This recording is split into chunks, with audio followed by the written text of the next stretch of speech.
Today, an interview with violinist Debra Fong. We're speaking today to our principal second violinist, Debra Fong, and zooming into her living room at Stanford University. Hi, Debra. It's so great to see you. Hi, Ben. I've missed seeing you, and it's wonderful, wonderful to be here with you today. Thanks. I like your sweatshirt. Thank That's you. SFCO Pride. Yes. yay. Go girl.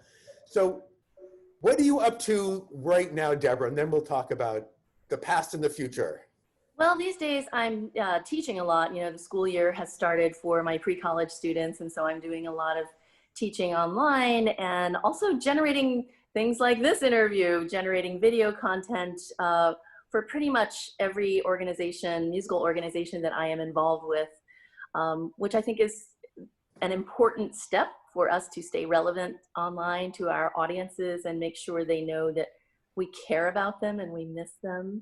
And, you know, we miss making music for and with other people, and you know we want to get back as soon as it's time. Debra, I know you come from a very musical family. Your husband, Chris Costanza, is the cellist in the St. Lawrence String Quartet. Right. And your daughter is a budding professional violist? Violin. Yay, violist! Yes. Tell So us a little about your Fong-Costanza trio. So during the initial shutdown, so like March, mid-March, our daughter Isabella Costanza came home from Toronto, where she is an artist diploma student in viola at the Glen Gould School of the Royal Conservatory in Toronto. And she was with us for 3 months. And during that time, we realized how lucky we are to be a family of violinists, violists, and cellists. And so we were able to crank through a lot of music. We were reading through music. It was like after dinner, we would just sit down and haul out some music and start reading trios. And then we made a few videos. And it was just food and nourishment for the soul. It was so wonderful to be able to come together and actually make music together and in the same room and, you know, on a human level and as a family. What sort of repertoire did you tackle? Was it new things for trio? Did you play any modern music, or were you basically getting Isabella into some of the standards like Beethoven, Dohnányi, and trios like that? Well, you know, we actually had performed as a string trio. We were doing recitals. We'd done a handful of recitals around the country as the Fong-Costanza family trio. And, you know, we performed in Santa Fe, we performed in Utica, New York, and we have done all these online performances. So there was repertoire that we knew already. And okay, yeah. So we performed, I guess we played like Dohnányi Serenade, of course. Love that piece. The Beethoven trios. Yes. And I think we were most recently working on the C minor, but Isabella went back to Toronto, so it's kind of hard to rehearse. And we also did several arrangements that my husband Chris made of some slow meditative pieces, which seemed very apropos to the mood and the time. You travel a lot, Debra. I know you have friends and colleagues all over the world, and you often travel with the St. Lawrence Quartet. Has it been particularly difficult? Oh, and you do the Santa Fe, you're in the Santa Fe Opera Orchestra. You're a first violinist in that wonderful orchestra during the summer, and this probably the first summer in many, many years you haven't been able to get out of your house. How has that been for you? Oh, it's been really interesting. On the one hand, not traveling so much has been kind of nice. On the other hand, I do miss being able to, you know, feel wider borders than just my home or just the Bay Area.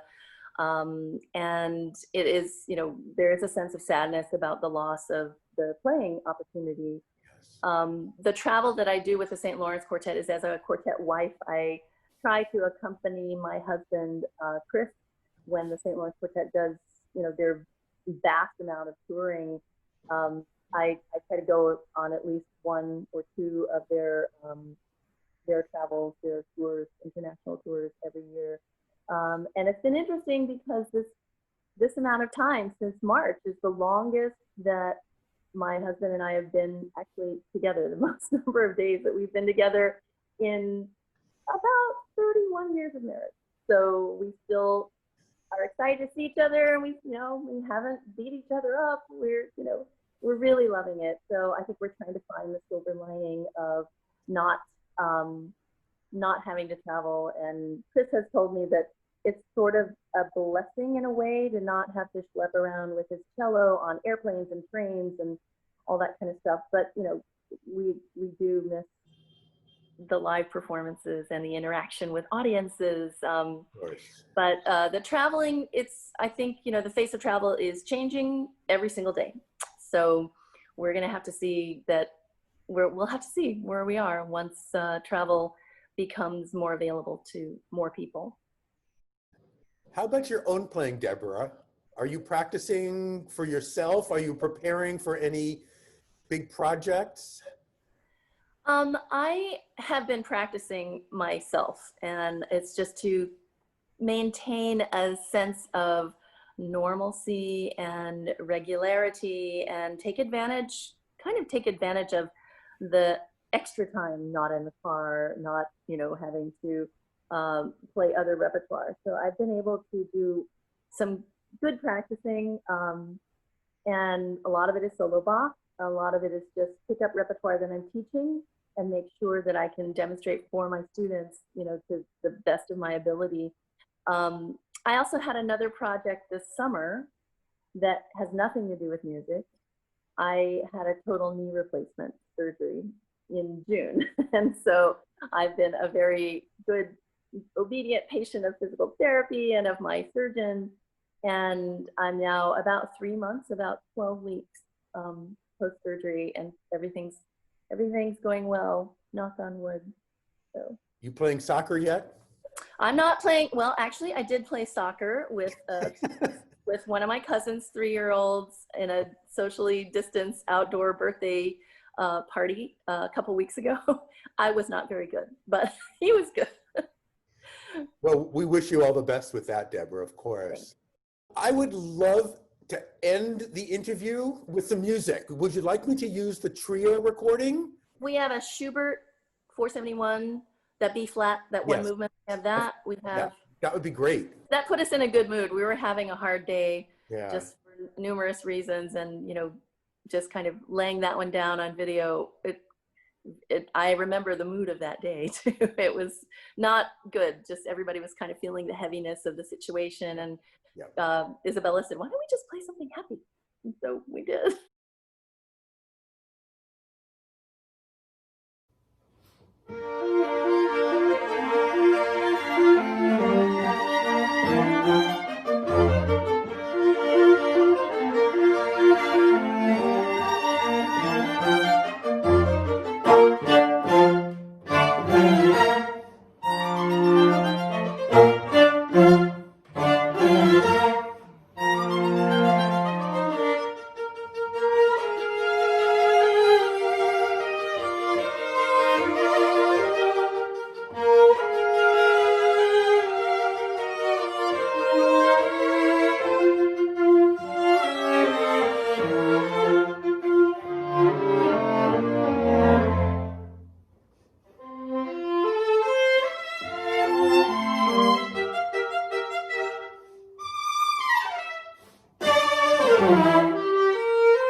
Debra, it's been a real pleasure talking to you as always. I miss seeing you in person and hope we can do so very soon. Yes, me too, Ben. Take good care. Peace. Peace. Peace and love. Yay. This is Ben Simon signing off for the Simon Says Show. Thank you for watching.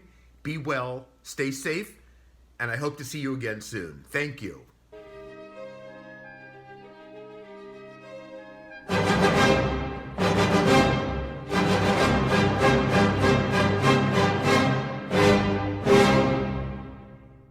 A shout out to the Medallia Company for their generous sponsorship of the San Francisco Chamber Orchestra this season.